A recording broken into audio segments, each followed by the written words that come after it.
Իմաստնություն Սողոմոնի 3 Բայց արդարների հոգիներն Աստծու ձեռքին են, և մահը չի մոտենալու նրանց։ Անզգամների աչքին թվաց, թե նրանք մեռան,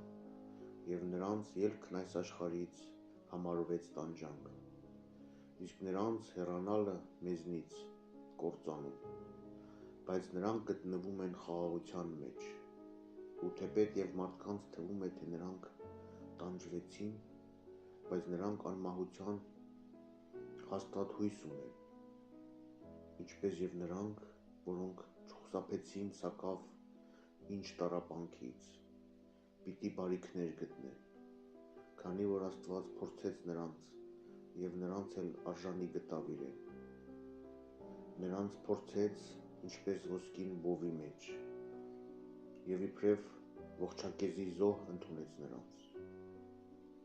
Եվ երբ Տերն այցելի նրանց, նրանք պիտի պայծառանան ու վեր ընթանան,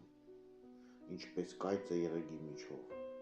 պիտի դատեն ազգերին և տիրեն ժողովուրդներին, և նրանց վրա հավիտյան թագավորելու է Տերը։ Նրանք, որ իրենց հույսը դրել են Աստծու վրա, պիտի իմանան ճշմարտությունը, և նրանք, որ հավատարիմ են, սիրով պիտի սպասեն նրան, քանզի սրբերի համար են նրա շնորհները և ողորմությունը, և իր ընտրյալների համար է նրա այցելությունը։ Իսկ ամբարիշտները, որոնք արհամարհեցին արդարությունն ու ապստամբեցին Տիրոջ դեմ, պիտի կրեն իրենց պատիժը իրենց խորհուրդներին համապատասխան։ Արդարև, ով անարգում է իմաստնությունն ու խրատը,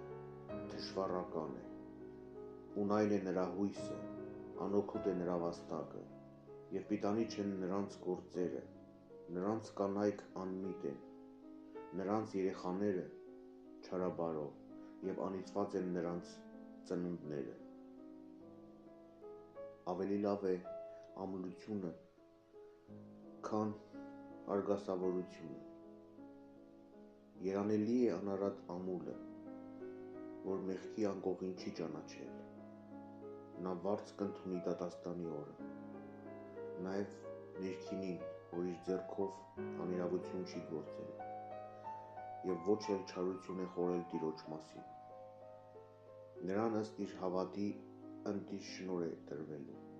և ցանկալի վիճակ Տիրոջ տաճարում։ Արդարև, փառավոր է բարի վաստակների պտուղը,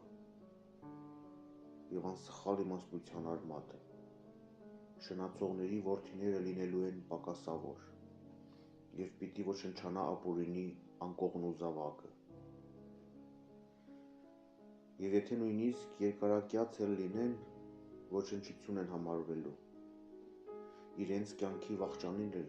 անարգվելու են նրանց ծերությունը։ Իսկ եթե շուտ էլ լինի նրանց վախճանը, հույս չեն ունենալու, և ոչ էլ դատաստանի օրը մխիթարություն։ Այո, այսպես է կարգը անիրավ սերնդին չարաչար վախճան։